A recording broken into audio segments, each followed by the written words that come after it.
বাবার সাথে কৃষিকাজ শেষ করে বাড়িতে এসে দেখি অনেক মানুষ আমাদের এখানে। দেখি আমাদের গ্রামের মেম্বারও আছে। আমি মনে মনে চিন্তা করছি কি ব্যাপার, এত মানুষ এখানে কেন? আমি বললাম ঈশা, এই ঈশা। ঈশা বলল কি হয়েছে ভাইয়া? আমি বললাম এইদিকে আয় তো। ঈশা বলল কি হয়েছে? আমি বললাম আমাদের বাড়িতে এত মানুষ কেন? ঈশা বলল ভাইয়া তুমি শুনো নাই, বাবার কাছে নাকি মেম্বার 1,50,000 টাকা পায়। আমি বললাম কি এত টাকা? ঈশা বলল হুম ভাইয়া। আমি বুঝতেছি না এত টাকা কিভাবে। আমি বাহিরে এসে দেখি বাবা মেম্বার সাহেবকে বলছে আমাকে কয়েকদিন সময় দিন, আমি আপনার টাকা দিয়ে দিব। মেম্বার বলল কোনো সময় দেওয়া যাবে না, কালকের ভেতরে আমার টাকা চাই। যদি টাকা না পাই তাহলে তোমার এই বাড়িটা আমার নামে কাগজে লিখে দলিল করে দিবা। বাবা বলল দয়া করে আমাকে একটা মাস সময় দেন, আমি আপনার সব টাকা দিয়ে দিব। মেম্বার বলল অনেক সময় দিছি, আর একদিনও না। এই সবাই শুন, কালকে হয়তো আমার টাকা দিবে, নইলে ওর বাড়িটা আমার নামে করে দিবে। এই বলে চলে যায়। বাবা বারান্দায় বসে কান্না করছে, আর মা বাবাকে সান্ত্বনা দিচ্ছে। আসলেই আমি বাবাকে কখনো এভাবে কান্না করতে দেখি নাই। নিজের কাছে খুব খারাপ লাগছে। কি করব আমি কিছুই বুঝতেছি না। আমি বললাম আম্মু এত টাকা কিভাবে হলো? বাবা বলল বাবারে আমি অনেক আগে এই ঘর বাঁধার জন্য 50,000 টাকা নিয়েছিলাম, কিন্তু অভাবের কারণে দিতে পারি নাই। কিন্তু আজকে নাকি এই টাকা সুদে আসলে এত টাকা হয়ে গেছে।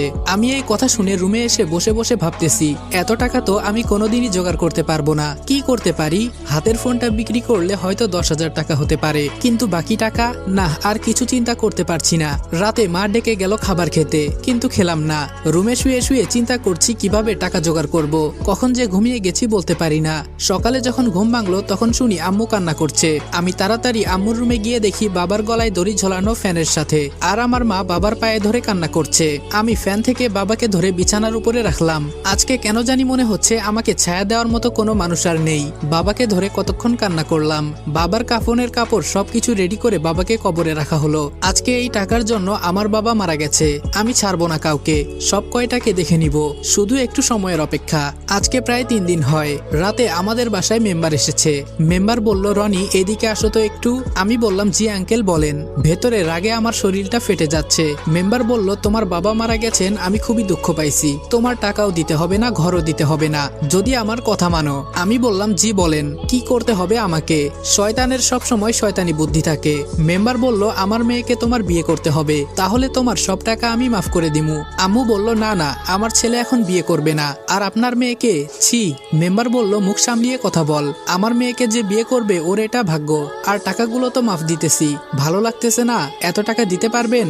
আমি বললাম আমাকে একটু চিন্তা করতে দেন, আমি আপনাকে পরে জানাবো।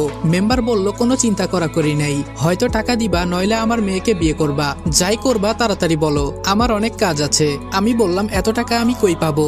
বর্তমানে বিয়ের কথা বলি, পরে যা হবার তাই হবে। মেম্বার বলল কি হলো বলো। আমি বললাম জি আমি রাজি, আপনার কথায় আমি আপনার মেয়েকে বিয়ে করব। মেম্বার বলল তাহলে আমি আগামীকাল কিছু মুরব্বী নিয়ে এসে বিয়ের দিন তারিখ ঠিক করবো নে, তাহলে আজকে আমি উঠি। এই বলে চলে গেল। আম্মু বলল বাবা তুই এটা কি করলি? তোর বাবার জন্য তুই কুরবানি হতে চাস কেন? ঈশা বলল ভাইয়া তুই এই মেয়েকে বিয়ে করিস না, এই মেয়ের চরিত্র খারাপ। মাহি ছেলেদের সাথে যা ইচ্ছা তা করে বেড়ায়। আমি বললাম বোন বাদ দে, এসব হয়তো আমার কপালে লেখা ছিল।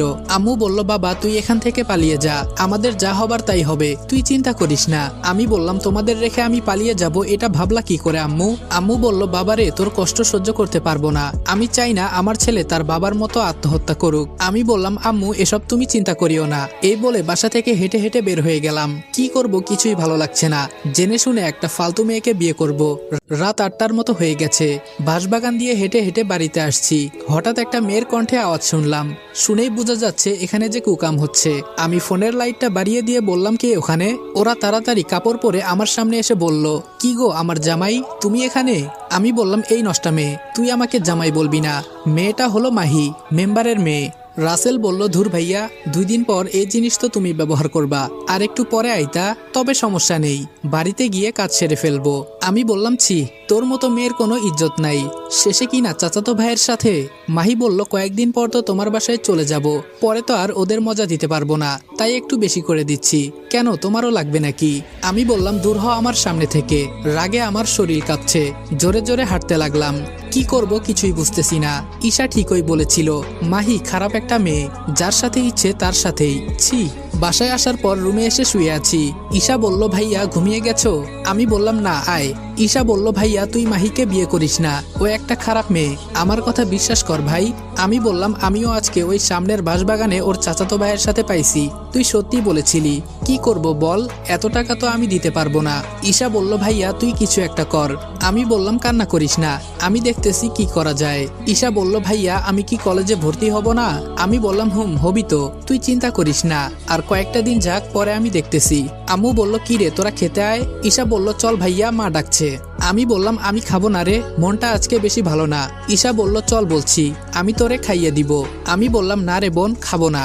ঈশা বলল, না গেলে মায়ের খাবি, চল বলছি। ঈশা আমাকে ধরে নিয়ে খাইয়ে দিতে লাগলো। আসলেই একটা বোন থাকা মানে ভালোবাসার কোনো শেষ নেই। আম্মু হেসে বলল, দেখো ভাই বোনের কি ভালোবাসা। ঈশা বলল, আম্মু আসো আজকে তোমাকেও খাইয়ে দেই। আম্মু বলল, না মা, তোরা খা। খাওয়া দাওয়া শেষ করে রুমে গিয়ে ঘুমিয়ে পড়লাম। সকালে মেম্বার কিছু মুরব্বি আর মিষ্টি নিয়ে এলো। মাহি আর আমার বিয়ের দিন তারিখ ঠিক করে মুরব্বিরা চলে গেল। মেম্বার শুধু একা বসে আছে, আর আমি দেখতে পাচ্ছি ঈশা কান্না করছে। কি করব, আমার তো আর কেউ নেই যে আমাকে টাকা দিয়ে সাহায্য করবে, কেউ যে নেই আমার পাশে। মেম্বার বলল, রনি তোমাকে একটা কথা বলাই হলো না। আমি বললাম, জি আঙ্কেল বলেন। মেম্বার বলল, আঙ্কেল না, বাবা বলে ডাকবা। আমি বললাম, জি কি বলবেন বলেন। মেম্বার বলল, বিয়ের পর তোমাকে ঘর জামাই থাকতে হবে, এইটা আমার মেয়ে বলেছে, ও নাকি আমাকে ছাড়া থাকতে পারবে না। আমি বললাম, আপনাকে ছাড়া থাকতে পারবে না নাকি ডেট করা বয়ফ্রেন্ড ছাড়া থাকতে পারবে না তা খুব ভালো করেই বুঝতে পারছি। তাছাড়া ছেড়ে দেওয়া গরু তো কখনো বাঁধা ঘাস খেতে চাইবে না, ওদের তো সাতঘাটের পানি না খাইলে হবে না। ছি, এখন মনটা চাইতেছে বাবার মতো আমি সত্যি সত্যি গলায় দড়ি দিয়ে আত্মহত্যা করি। একে তো আমি যদি ঘর জামাই থাকি তো ও সারাদিন ওর চাচাতো ভাইয়ের সাথে, এজন্য মনে হয় না আর কিছুই চিন্তা করতে পারছি না। মেম্বার বলল, কি চিন্তা করো জামাই? আমি মনে মনে বললাম, তোর মেয়েকে বিয়ে করলে তো জামাই বলবি। মেম্বার এবার একটু জোরেই ডাক দিল। আমি বললাম, জি কিছু বললেন? মেম্বার বলল, তাহলে তুমি ঘর জামাই থাকতে রাজি তো? আমি বললাম, না আমি পারবো না, আমার আম্মু আর ছোট বোনের কি হবে আমি চলে গেলে। মেম্বার বলল, যদি কিছু না মনে করো আরেকটা কথা বলবো। আমি বললাম, জি বলেন। মেম্বার বলল, তোমার মা আর তোমার বোনকে যদি চাও তাহলে আমি বিয়ে করতে রাজি আছি, দুজনকেই একসাথে বিয়ে করব, তাহলে সবাই একসাথে থাকা হবে। আমি সাথে সাথে মেম্বারকে বিশ্রী ভাষায় গালি দিয়ে বললাম, তোর সাহস তো কম না আমার মা আর বোনকে নিয়ে উল্টাপাল্টা কথা বলিস। বারান্দায় ছিল লম্বা একটা বাঁশ, ওইটা দিয়ে উড়াধুরা মারতে লাগলাম, ফলে মেম্বারের মাথা দিয়ে রক্ত পড়ছে, শরীরের সব জায়গায় পিটাতে লাগলাম। আম্মু আর ঈশা আমাকে ধরে। ঈশা বলল, ভাই ছেড়ে দে। আমি বললাম, ছাড় আমাকে, কত বড় কলিজা শালার, আমার মাকে বিয়ে করবি, আয় আজকে দেখাই। মেম্বার ঘর থেকে বেরিয়ে বলে, তোরে আমি দেখে নিব, এই কথাটা মনে রাখিস। আমি বললাম, আম্মু আমাকে ছাড়ো তো, শালাকে আজকে মেরে ফেলবো। ঈশা বলল, ভাইয়া শান্ত হ। আমি বললাম, কিভাবে শান্ত হব বল, আজকে আমার কেউ নাই দেখে কি কথা বলে গেল তোদের নিয়ে, এই বলে কান্না করতে লাগলাম। আম্মু বলল, বাবা কান্না করিস না, ও একটা খারাপ মানুষ, তাই বলে কি আমাদেরও খারাপ হতে হবে? আমি বললাম, ও কি কথা বলে গেল আম্মু? আম্মু বলল, বাবা তুই একটু শান্ত হ, বিকালে আমাদের বাড়িতে অনেকে এসেছে, আমি নাকি মেম্বারকে বিনা কারণে মেরেছি, মুরব্বীরা আমার বিচার করবে। মেম্বার নাকি থানায় আমার নামে মামলা করতে গিয়েছিল, আমি গ্রামের ছেলে বলে মুরব্বীরা মামলা করতে দেয়নি, তাই তারা আজকে সবাই মিলে আমার বিচার করতে এসেছে, আমি সবার মাঝে বসে আছি।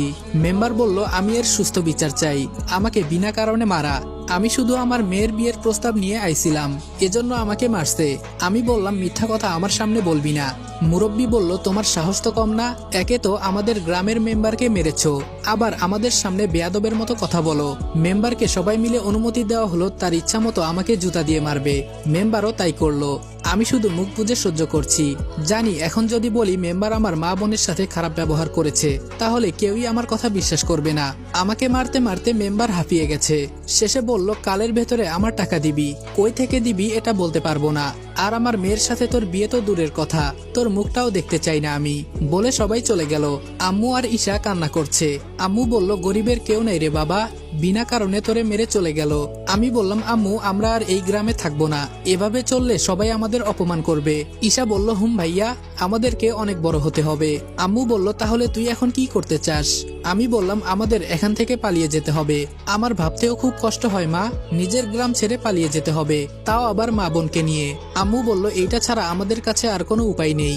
ঈশা বলল, ভাইয়া তাহলে মেম্বারের টাকা দিবি না? আমি বললাম, দিব, তবে আগে আমি নিজে প্রতিষ্ঠিত হয়ে নেই। ঈশা বলল, কিন্তু আমরা কই যাব? আমি বললাম, শহরে যাব, তোর যত দরকারি কাগজপত্র আছে সবগুলো রেডি করে রাখ। ঈশা বলল, ঠিক আছে ভাইয়া। ফোনটা বের করে রাত 11টার 3টা টিকিট কাটলাম। দেখতে দেখতে প্রায় 10টার মতো বেজে গেল। আর আমাদের গ্রামে 9টার পর সবাই ঘুমিয়ে পড়ে। আমরা তৈরি হয়ে রওনা দিলাম, চোরের মতন হেঁটে যাচ্ছি। এখন সবাই জানে মেম্বার যে আমার কাছে টাকা পায়, কপাল খারাপ থাকলে যা হয়। কিছু প্রয়োজনীয় খাবার নিয়ে বাসে উঠে পড়লাম। মা আর বোন সামনে বসেছে আর আমি পেছনে। আমার সাথে একজন মুরব্বী বসেছে। মুরব্বী বলল, তা বাবা তুমি কই যাবা? আমি বললাম, জি আঙ্কেল ঢাকায়। আপনি? আঙ্কেল বলল, আমিও ঢাকায় যাব।